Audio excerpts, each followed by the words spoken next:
Hi, I'm Shannon Henry, an applications engineer here at EMA Design Automation. Today we are discussing schematic outputs.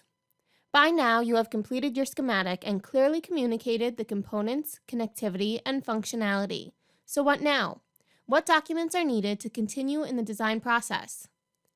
For the components to be ordered and assembled on time, you need to create a bill of materials or BOM. What is a BOM?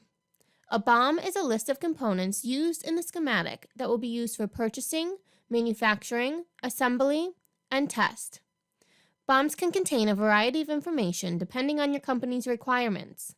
However, they should always include the component, the corresponding reference designators, a description or value, the quantity needed, the manufacturer, and the manufacturer part number. There are also some items which are required to create the PCB from the schematic. These are the Netlist and the parts list. The Netlist is a text document listing all the connectivity in the schematic, including net names and their respective nodes. It is used by the PCB designer as well as fabrication and testing for verification purposes. A parts list includes the physical parts, a list of each reference designator, and the section of the schematic it is assigned to.